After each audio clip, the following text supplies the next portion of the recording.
दिवाळीनिमित्त धुळे बस स्थानकावर प्रवाशांनी मोठी गर्दी केली। भाऊबीजेसाठी जाणाऱ्या महिला भगिनींची गर्दी पाहायला मिळाली। दिवाळी सणाच्या पार्श्वभूमीवर राज्य परिवहन मंडळाच्या धुळे विभागाच्या वतीनं जादा गाड्यांची सुद्धा सोय करण्यात आली।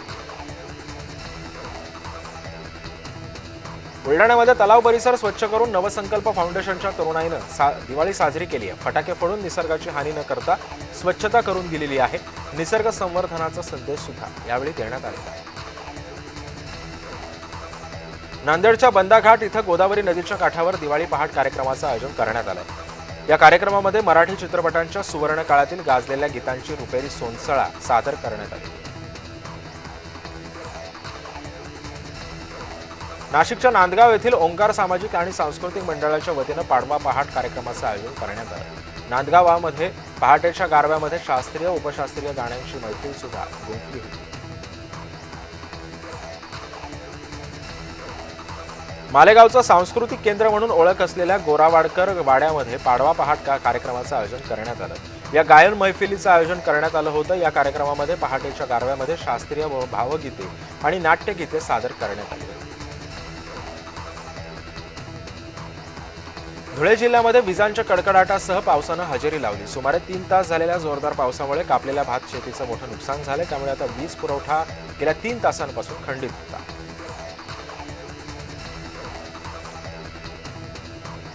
गोंदिया शहरातील मुख्य बाजार परिसरामध्ये असलेल्या इसरका मार्केटमध्ये जीर्ण दुमजली इमारत कोसळलेली आहे। बब्बू अग्रवाल यांची दुमजली इमारत ही जीर्ण झाली होती। सुदैवानं कोणतीही जीवितहानी यामध्ये झालेली नाहीये। मात्र इमारतीच्या जवळ ठेवलेल्या दुचाकी आणि सायकलींचं मात्र मोठं नुकसान झालं।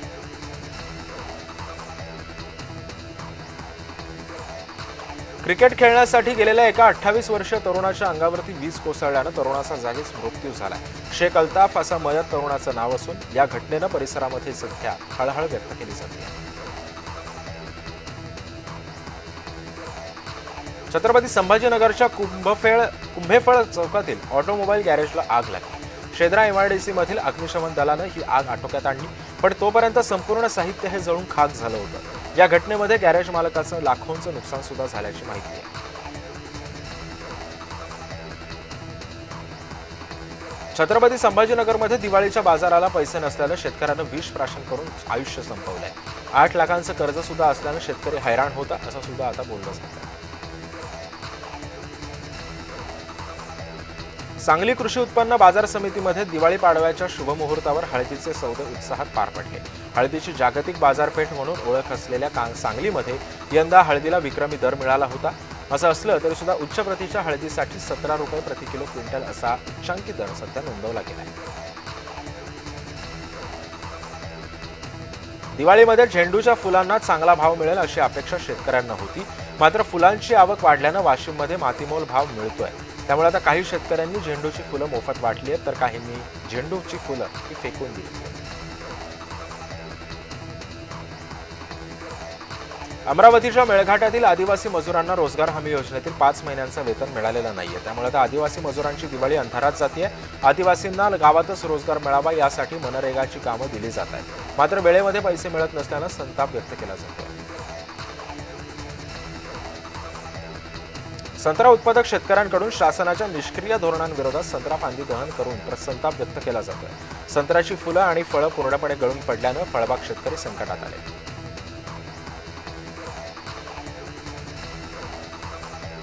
येवल्यामध्ये पाडव्याच्या दिवशी मीठ आणि कापूस खरेदी करण्याची प्रथा आजही सुरू आहे। नागरिकांकडून मीठ आणि कापूस खरेदी करून त्यांच्या पूजा केली जाते। या आगळ्या वेगळ्या प्रथेची सध्या जोरदार चर्चा रंगलेली आहे। परतीच्या पावसामुळे रायगडमधील भात पिकाचं मोठं नुकसान झालं। शेतामध्ये कापून ठेवलेलं भाताचं पीक पावसामध्ये भिजल्यानं वाया गेलंय। त्यामुळे आता पुढील 4 दिवस राज्यामध्ये जोरदार पावसाची सुद्धा शक्यता हवामान खात्यानं वर्तवली आहे। ऐन दिवाळीमध्ये परतीच्या पावसाचा पुण्याच्या रांजणगाव परिसराला चांगलाच तडाखा बसलाय। तासभर पडलेल्या या मुसळधार पावसामुळे रस्त्यांना ओढ्यांचं स्वरूप आलं होतं। शेतमालाचंही काही प्रमाणामध्ये नुकसान झालेलं आहे। शिर्डीमध्ये मध्यरात्री साड्यांच्या दुकानाला भीषण आग लागली। फटाक्यांच्या 4 खिणग्यांमुळे ही आग लागल्याची माहिती आहे। नगर मनमाड महामार्गावरील साई मंदिराच्या बाजूलाच असणाऱ्या साई सिल्क बिग बाजार या दुकानाला आग लागली। त्यामुळे आता साडी मालकांचं मोठं नुकसान झालं।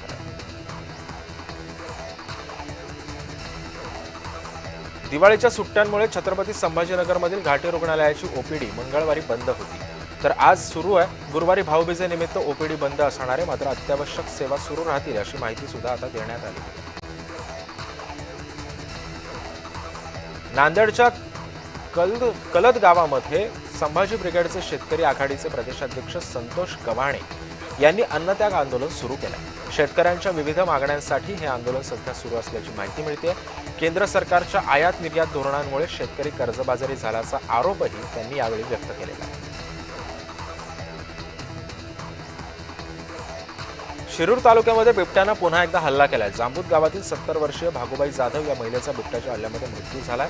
ही 8 दिवसातली दुसरी घटना आहे. त्यामुळे वन विभागाकडून या बिबट्याला चिरबंद करण्याचं मोठं आव्हान निर्माण झालेलं आहे.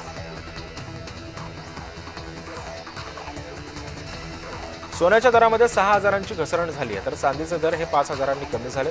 सोन्याचे भाव हे जीएसटी सह 1,28,400 रुपयांवरती जाऊन पोहोचलेत, तर चांदीचे दर हे प्रति किलोला 1,64,800 रुपयांपर्यंत जाऊन पोहोचलेले आहेत. जळगावच्या बाजारामध्ये पाडव्यानिमित्त सोन्या चांदीच्या गिफ्ट खरेदीमध्ये सुद्धा ग्राहकांची गर्दी होती आहे.